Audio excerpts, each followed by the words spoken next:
Alors bonjour à tous, merci d'être venus.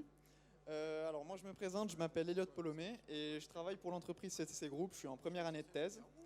Et aujourd'hui on va vous présenter en fait une conférence sur les tests de produits innovants dans le monde de la chaussure, sur les produits chaussants. Et plus particulièrement en fait sur un simulateur mécanique de course à pied et de marche.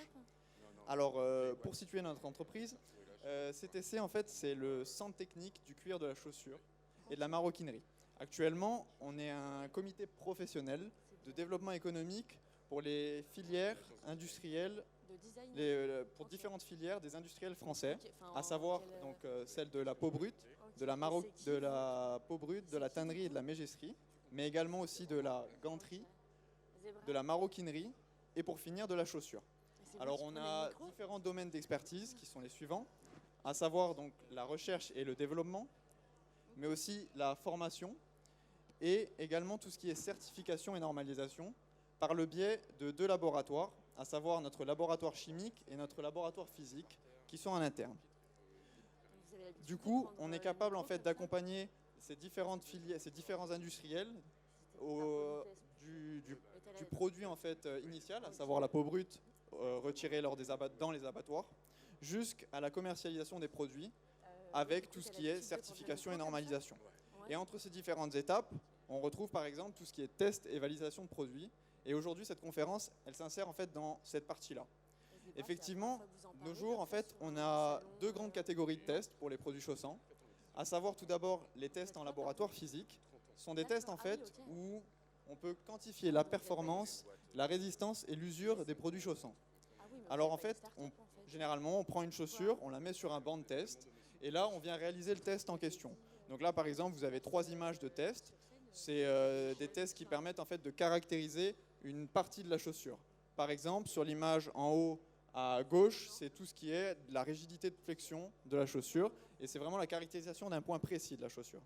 Les autres tests, qui sont sur la résistance et l'usure, en fait, on vient poser la chaussure sur des bancs qui vont réaliser en fait des cycles d'usure de la chaussure. Et on va pouvoir à la fin voir un peu comment le produit s'est comporté et s'il a bien résisté, s'il a été résistant. Alors ce qui est important en fait dans les tests, il y a 3 points importants, c'est la rapidité, donc ce genre de tests-là ils sont très rapides, l'investissement humain et financier qui doit être le diminuer au possible, c'est le cas pour ces tests-là, mais par contre au niveau du réalisme du test, des fois on peut être un peu éloigné, puisqu'en effet, en fait, on ne prend pas en compte le pied dans la chaussure. On a seulement en fait une forme, quelque chose de rigide, qui est dans la chaussure.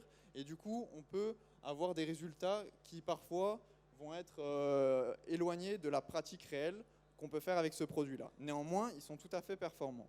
Pour compléter en fait ces tests physiques et pallier à ces problèmes-là, on utilise généralement des tests au porté qui suivent ces tests-là.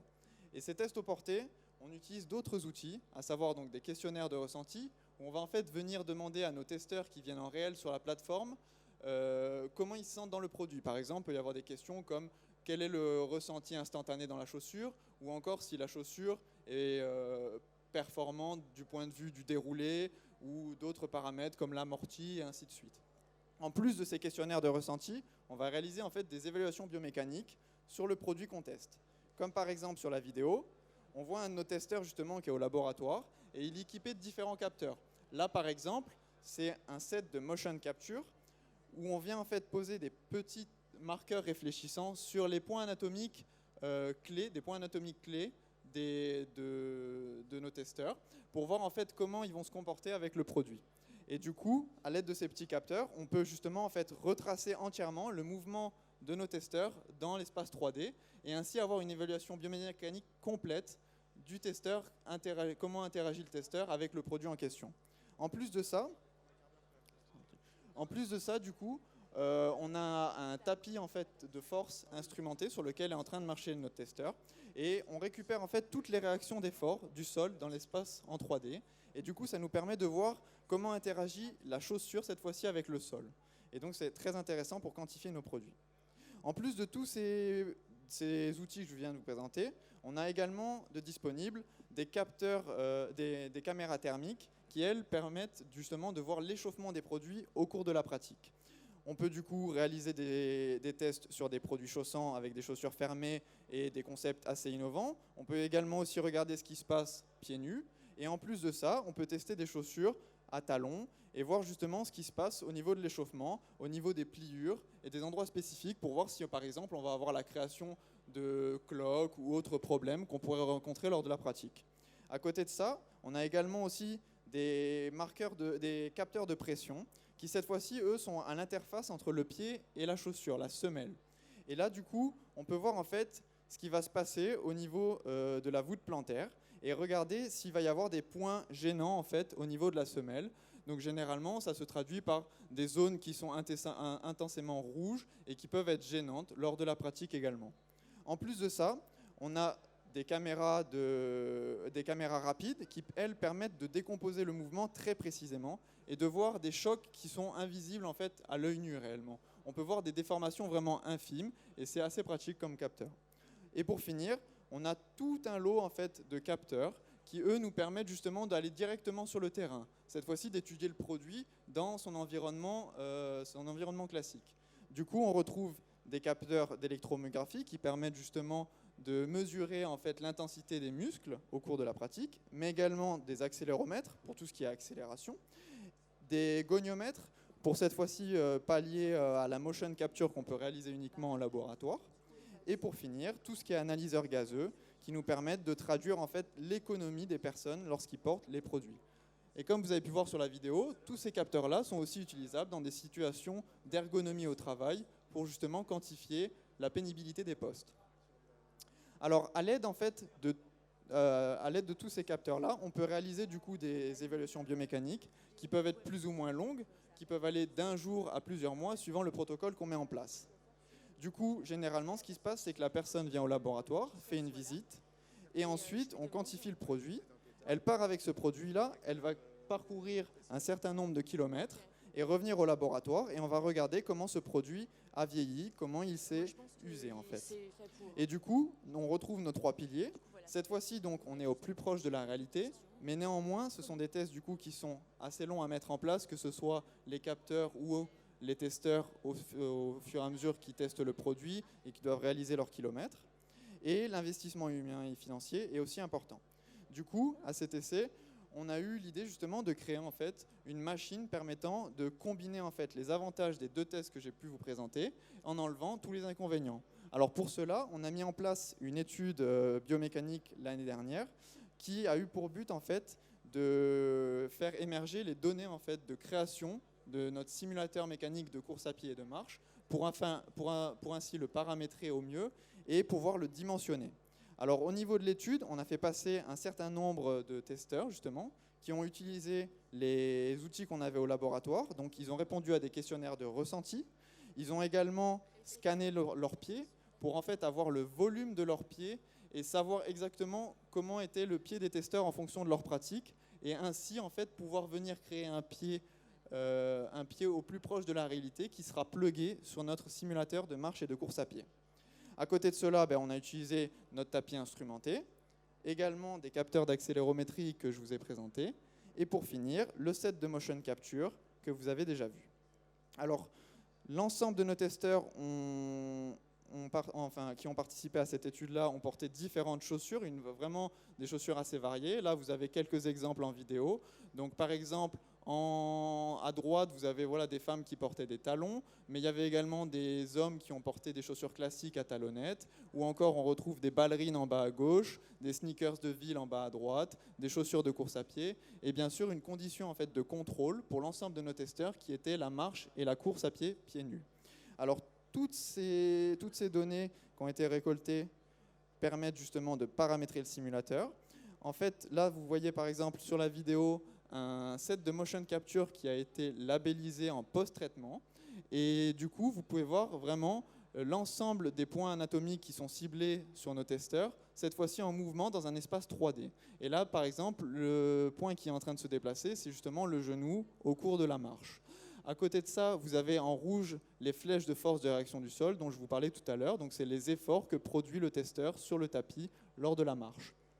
Et du coup, ces données que vous pouvez voir ici, en exemple, par exemple, il y a le déplacement du genou dans le plan latéral, en bleu, et en rouge, la force de réaction du sol lors de la course à pied.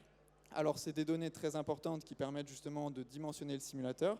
Il faut savoir qu'une personne qui court va impacter plus de 3 fois, 2 fois et demi à 3 fois son poids du corps au cours de sa pratique. Donc, c'est des forces qui peuvent être très importantes. Et du coup, il faut pouvoir dimensionner une machine qui soit capable d'encaisser tout ça. Du coup, là, c'est des données, par exemple, pour une trajectoire de course à pied classique avec une attaque talon, un déroulé du pied et enfin un décollement des orteils.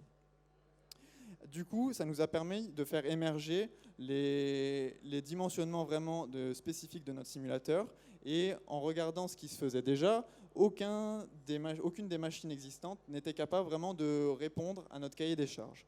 Effectivement, on retrouve en fait dans ce qui existe des roues à chaussures qui sont là en fait pour user uniquement les chaussures, plus ou moins en réalisme avec la pratique. Donc là, à gauche, c'est des roues à chaussures.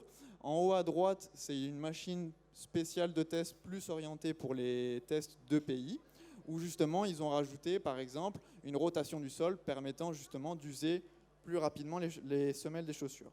Et pour finir, une autre catégorie de tests, ce sont les robots 6 axes, qui eux permettent une infinité de mouvements, puisque du coup, il y a 6 axes et donc on peut aller partout dans l'espace, mais néanmoins, ils ne sont pas capables, enfin, il y a un compromis à réaliser entre la force que vous souhaitez appliquer au sol et la vitesse d'exécution du mouvement.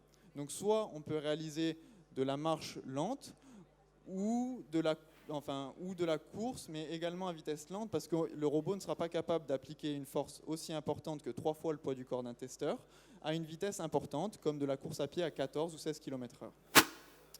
Du coup, nous avons créé notre machine. Pourquoi elle est comme ça ? La vidéo apparaît assez mal sur le PowerPoint, je suis désolé. Donc la machine de course que vous pouvez voir en fonctionnement là actuellement. Donc c'est une machine qui a été créée justement pour pouvoir réaliser l'ensemble des trajectoires qui existent en marche et en course à pied. Elle peut réaliser du 3 km/h jusqu'à du 16 km/h et elle est capable justement de faire une attaque talon, une attaque médio-pied ou encore une attaque avant-pied, comme dans la réalité. De plus, on peut aussi également faire des spécificités de la course à pied, réaliser des spécificités de la course à pied, qui sont par exemple de la supination ou de la pronation. C'est lorsqu'en fait la personne pose son pied plus ou moins latéralement par rapport au sol. Du coup, voilà la machine. Et c'est donc possible avec cette machine-là en fait de réaliser un transfert homme-machine où la personne vient au laboratoire réaliser son analyse et ensuite on compile l'ensemble de ces données et on les envoie au simulateur qui va lui réaliser justement l'usure de la chaussure et on va pouvoir voir comment va se comporter justement la chaussure au cours du temps, s'user sans avoir recours en faire à un testeur qui va prendre beaucoup plus de temps puisqu'avec ce genre de machine-là, on va être capable d'user une chaussure en l'espace de 3 à 4 jours, suivant la spécificité de la trajectoire demandée, et ce qui correspondra à une usure de 1 voire 2 ans dans la réalité. De plus, donc, cette machine, elle est complètement instrumentée à l'aide de capteurs. Donc, dans la plateforme que vous voyez où la chaussure tape dessus, c'est une plateforme donc, qui est instrumentée à l'aide de capteurs de force et d'accéléromètres. Et avec ça, on est capable en fait, de réaliser les mêmes évaluations biomécaniques qui sont faites au laboratoire et de quantifier la performance réelle de la chaussure. Du coup, pour finir, on a une machine en fait qui est capable d'une part d'user les chaussures au plus proche de la réalité, donc d'user une semelle de chaussures, mais également de refaire en fait des dégradations de mèches qu'on peut retrouver dans la pratique réelle, au niveau par exemple des flexions de l'avant-pied. Et de plus, elle est capable justement de mesurer la performance de la chaussure, que ce soit en termes d'amorti, de dynamisme, de relance de la basket, mais aussi de grip et de stabilité. Tout ça dans le but en fait de donner une note à la chaussure, de la quantifier au plus proche de la réalité, afin de pouvoir comparer les produits chaussants entre eux. Et du coup, nos 3 piliers qu'on retrouve, cette fois-ci sont tous cochés, puisque le test est rapide, proche de la réalité, et demande un investissement humain et financier bien moindre. En plus de ça, d'être une machine pour tester les chaussures, elle peut aussi être utilisée du coup pour tester des objets connectés pour la course à pied, comme des semelles ou encore des footpods qu'on vient plugger sur les chaussures. Et on peut aussi imaginer poser sur notre plateforme des sols sportifs afin de les tester et de quantifier leur performance, de savoir s'ils peuvent permettre par exemple de réduire les blessures ou d'améliorer les performances de nos athlètes. Voilà pour la présentation, merci de votre attention. N'hésitez pas à passer au stand 17 si vous avez des questions on sera à votre écoute. Merci. Merci beaucoup, Elliot. J'ai un petit problème. Non, voilà. Merci à vous pour cette présentation relativement claire. On va rajouter que le CTC est à 2 pas. On peut y aller à pied. Hein. C'est ça, juste on là joue au à coin. domicile. Voilà. Vous êtes voisin de palier de notre structure. Question toute simple. Quelle est votre clientèle directe? Quelle est ce test que vous devez pouvoir vendre, modéliser, je ne sais pas comment on dit dans votre métier, il s'adresse à quel type de cible en priorité? Plutôt aux industriels, du coup, dans divers domaines. Ça peut être le sport, mais aussi les chaussures de ville classiques pour venir les user, tester les produits. Mais plutôt les industriels dans un premier temps. Voilà, plus tous les équipementiers sportifs, j'imagine. Voilà, c'est ça, effectivement. Est-ce que vous travaillez sur les chaussures spécifiques, type football ou rugby, ou chaussures avec des pointes, ou que sais-je, des équipements particuliers? On y travaille avec eux, effectivement, et sur ce genre de test-là, cette machine spéciale, on peut venir justement, comme je disais en fin de présentation, venir plugger en fait des sols sportifs différents et imaginer justement tester des chaussures à crampons ou encore des pointes d'athlétisme ou autres baskets de tout type en fait. C'est-à-dire que avec la même chaussure, sur plusieurs surfaces, vous avez des capacités pour tester. Voilà, c'est tout à fait ça, effectivement. Très bien. Mesdames, Messieurs, avez-vous des questions particulières à poser à Elliot? Si ce n'est pas le cas, eh bien, on va considérer qu'il avait été particulièrement clair. Merci à vous et on va vous raccompagner. Je rappelle qu'il est sur le stand 17 si vous voulez avoir de l'information complémentaire ou additive. Merci beaucoup. Merci à vous, Elliot.